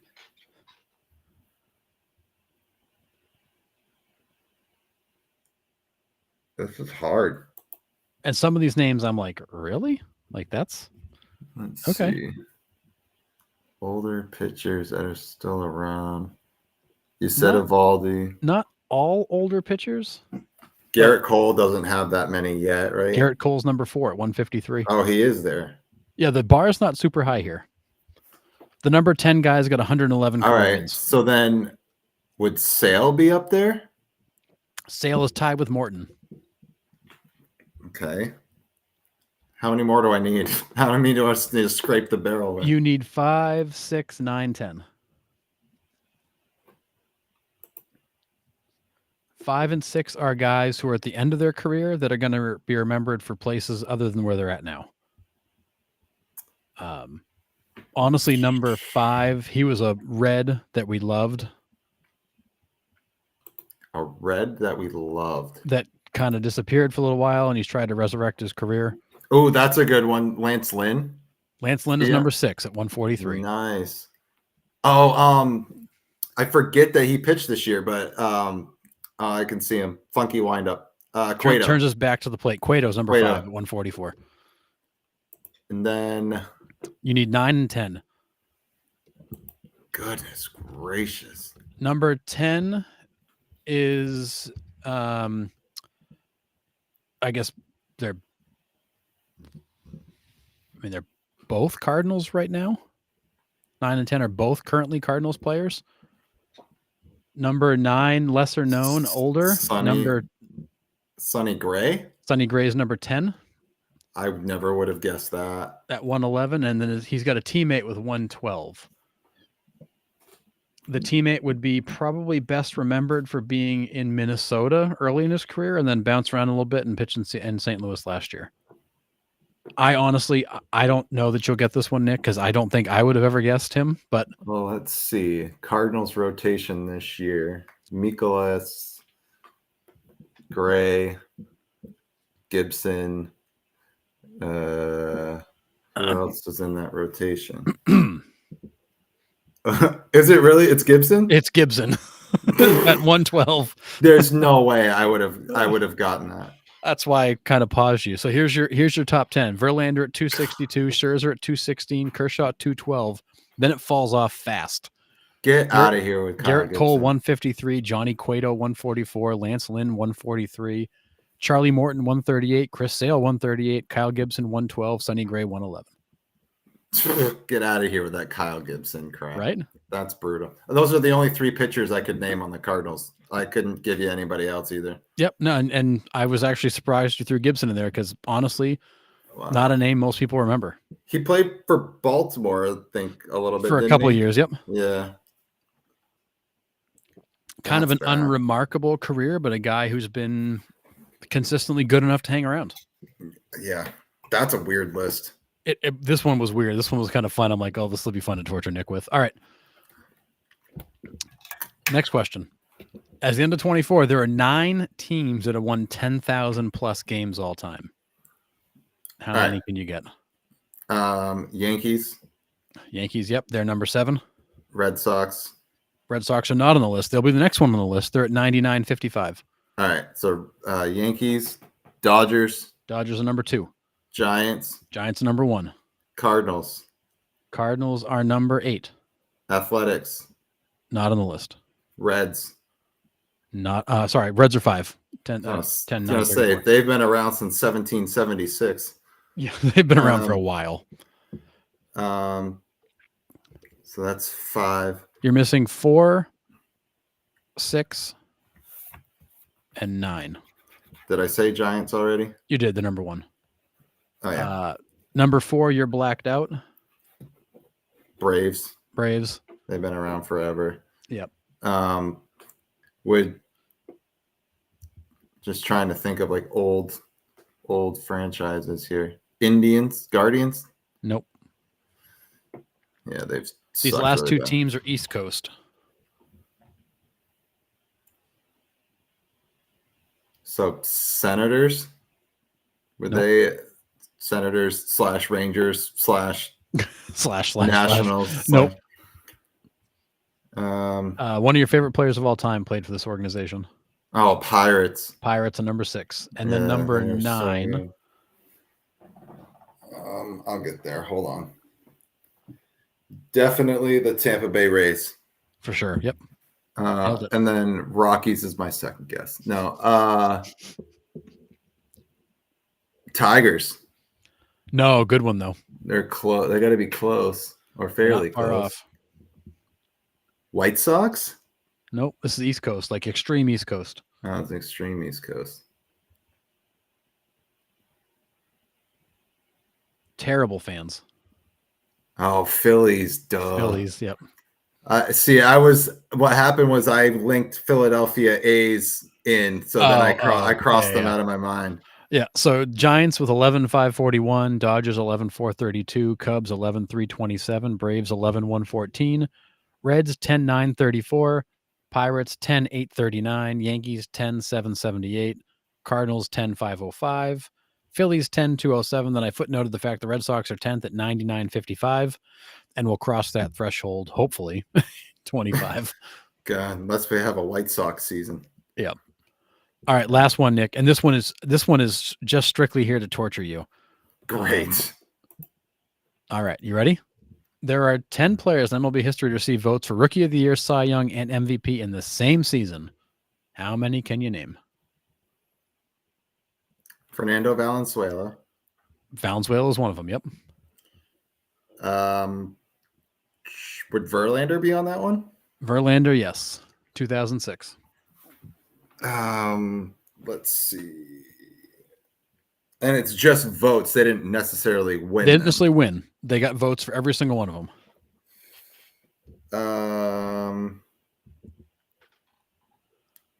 Tom Seaver. No. Max Scherzer. No. I am asking this question because it just so happened to have happened. Oh, Paul Skeens. Skeens, yep. Dumb. So you've got 3 of the 10. A couple of these, honestly, like I had to look up who they were. Oh, great. I'm not expecting you to get them all, but there's 3 or probably 4 more that I think you'll get. Roger Clemens? Nope. Last one before Skeens, it happened in 2020. Oh, God. I know, the year that you forget. Shane Bieber? No, this guy's actually potentially on the trade block. Potentially on the trade block. Throws one of the nastiest changeups you will ever see. Oh, Devin Williams. Devin Williams. No way. I was not thinking closer. I was thinking all starters here. Oh yeah, no, there's another closer on this list too from 2011. Eric Gagne. No, same era though. Still pitching today. Oh. Well, I mean, he's out there. He's not necessarily pitching well anymore, but he's still out there. Kimbrel? Kimbrel, 2011. Wow. Dude, he's been around since 2011. That's crazy. I know, right? That's a lot of years for a closer. Goodness. Jack Morris? No, great one though. He just missed it. Houston Doc Gooden? Doc Gooden is on the list. 1984. Astros. 2001. Eek. Oswald. Yep. Then the other one I think you'll get 1976. A quirky, funky dude that won a bunch of games. Quirky, funky dude. Louis Tiant? No. Friedrich. Yep, Mark Fidrich. Yep. The bird. The other two, honestly, I'm just gonna give me a team. Just give me a team. See if I can pull them out. Unless it's like left arm Doyle of. No, it's 1989 with the Orioles and 1970 with the Expos. Neither one of these guys, I knew who the hell they were. 1989 with the Orioles. Yeah, no clue. Mark Langston. I think he was great guess, but not Langston. No. Okay, just give them to me. Here is your list. So Paul Skeens in 2024, Devin Williams in 2020, Kimbrel in 2011, Verlander in 2006, Oswalt in 2001, Greg Olson in 1989 for the Orioles, Doc Gooden in 84, Valenzuela in 81, Mark the Bird Fidrich in 76, and Carl Morton in 1970. It's funny because I almost put that Greg Olson on the same last name trivia last week. But, yeah, a guy who had like a great start to his career, then just like fizzled out. Yeah. Yeah, I never would have gotten those ones. No. Crazy. Wow. Yeah, it's hard being on this side for It is, man. sure. It is Yeah. live trivia, and you're like scrambling to figure out. I mean, but it's fun to be on this side. I like that. Yeah, it is fun to like come up with them and find them for sure. Like I've had a blast with it, but yeah, thanks for the help in the chat on a couple of those because Yeah, I mean, Joshua was huge for you. He had Cueto, Lynn. I mean, he was throwing all kinds of names out there. So like I never realized like when you guys said that like when you get stuck in a track, it's hard to get It is. that. It's hard to reset. It is. You start going down a path that's wrong, and you're like, "Crap, I can't come back."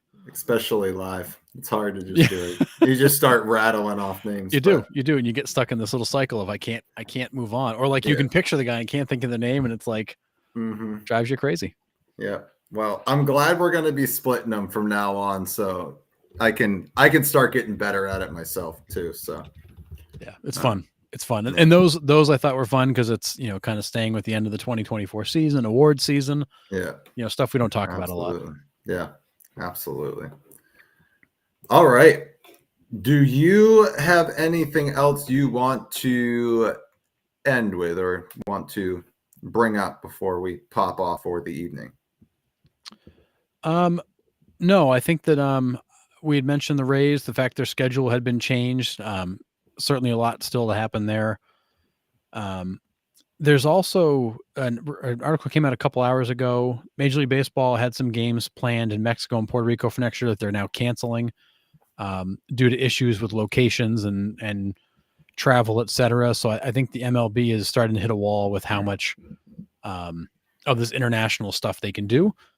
Nothing they're not trying, but they continue to do it. So, I mean, I think it's been good for the game for them to try to do this, but I would agree. At this particular moment, as we said earlier in the show, when you got two teams that are literally looking for a home to sleep in, probably shouldn't be pushing beyond our limits when we got problems to fix at home. Yeah, that's just me. I think you've got a full plate of problems. How many more are you really ready to add? Yeah. I mean, it's great for the game globally. I love when they go to London. I loved when I used to wake up at 4:30 in the morning to watch the Red Sox start in Japan. It was awesome. I loved it. But I think with the amount of issues they have going on right now, I think they need to kind of focus on what's happening around their own dinner table instead of other people's at this moment. Yep, I would agree. And one last thing before we go. As of a few hours ago, Walker Buehler and the Yankees have expressed mutual interest. They're getting together to explore that to see if there's a fit for him. Yeah. The Dodgers have basically said, good luck, we're out. Thanks, but this is not a spot for you any longer. So it sounds like the Yankees right now are in heavily on Walker Buehler and Christian Walker, who's also become their primary focus. That will be next year's before and after Christian Walker Buehler. Yep. Both of the Yankees. Yeah. Maybe. Gross. I love Christian Walker. But as soon as I saw him deny that qualifying offer, I was like, shit, he ain't coming back. And there's some people that so apparently Rizzo still wants to play, but there's a number of people that believe if he can't find a spot on the contender that he might just retire. I don't know how much truth there is to that because I feel like he's not done yet, but he's not getting a lot of interest. And I know why. I mean, he's where he is, but yeah, I mean, he's older. He was hurt all this year. When he's in, he's not making the impact he once was. First base, really, teams don't need first baseman right now, right? I mean, who needs a first baseman right now? The Mets, possibly. The Diamondbacks. Well, and Diamondbacks really don't even need one because they can just plug Josh Bell in there if they absolutely need to. I mean, the Cardinals need one, but they're apparently going to put Contreras there, so that may fill that hole. Mariners. Mariners need a first, second, shortstop, third base, left field, center, right? Guys that can hit everywhere. But there's not a lot. Mets, I would say the Mets, the Cardinals. Well, no, not the Cardinals. You just said that, and Diamondbacks. I can't really think of any other team that desperately needs a first baseman right now. No, I mean, there's teams that like the Marlins could use them. They're never going to sign one. Right. But yeah, I think their options are limited. I mean, he may have to go to a second tier team like a White Sox or Marlins and take short money to go somewhere. Maybe he could be, Pirates. maybe he could be a depth piece on a young team like the Reds, the Pirates, I mean, I don't know. I mean, Pirates do need a first baseman. They cut Rowdy Tellez with 4 at bats before his performance bonus. Just don't take any incentives from them. Make sure it's all guaranteed. My God, that was ridiculous. But yeah, I don't know. It's interesting. I don't know if I'm a team if I'm spending money on Anthony Rizzo though. I mean, for a 1 year more incentive laden contract, I mean, maybe I'll take a chance to bring him in. Maybe, but I got to have a hole, and I don't think a lot of teams have a hole that they're going to be like, oh yeah, let's plug Rizzo in versus like bring somebody up from the minors. Right, exactly. Maybe a team like the Guardians could use a veteran, but I mean, they seem pretty set with the Naylor brothers have done a really good job, and I think the market for Rizzo is small, and I think his opportunities are going to be limited. He may have to accept going somewhere. So maybe he doesn't want to go. I think we're going to start seeing this a lot more of these Bobby Witt Jr., Julio Rodriguez, all of the Braves roster, where they're they're locking these guys up long term because of this reason, right? Because now you're getting to like 36, 37, and the organizations are like, okay, well, we're not going to sign the old guys. We're just going to bring up the next young guy. Right. Like we're just going to bring up the far and the talent. We've talked about it week after week after week. The young talent coming up through the minors, there's a plethora of it now. It's not just 1 or 2 every year. It's 15 to 20, 25 guys making an immediate impact across the league that are young. So why would I sign a 40-year-old if I got a first baseman that, okay, he comes up, he doesn't work, I'll Brett Beatty his ass down to the minors and I'll bring up Mark Vientos. Why instead of spending the money on a free agent, I'm just going to keep doing that until I find the guy that sticks. As an organization, you are better served to bring up your minor leaguers and let them develop on the field and suck than to pay Anthony Rizzo to come in and suck. Right. So I think you're going to see it structured more that way. And why wouldn't you? I mean, like I said, all these kids coming up, like the talent is unreal across the board. So and see what they got. Bring them up. They're super cheap money. It's great experience, great development opportunity. Yep. So what do you got to lose? Absolutely. So I think the days of the journeyman veteran are probably going by the wayside. Yeah, unless you're Nelson Cruz and you can still hit 35 bombs a year. Yeah. There won't be a place for you. So yeah, he had a particular skill set. Yeah. So all right. Anything else? We had a long one tonight, Harrison. Oh, for nothing going on, we had a lot to talk about. Love it. All right. Just another reminder, guys, if you're doing your Christmas shopping, do it through our page. If you're getting anything at Dick's, you're getting hats at Lids, or getting anything on MLB Shop, you can find us on Facebook. Our links are all right there. We get a kickback from whatever you buy. There's Black Friday deals going on. Lids always has 25 to 30% off their stuff. I just got my Rockies hat. I got a Twins hat. I got a whole collection of hats in my closet. So just help us out and shop through those links. If you are getting products from there, it'd be much appreciated. Yeah. If you're going to buy it anyways, you might as well go through our link. Exactly. So thanks for everybody that joined us in the chat tonight.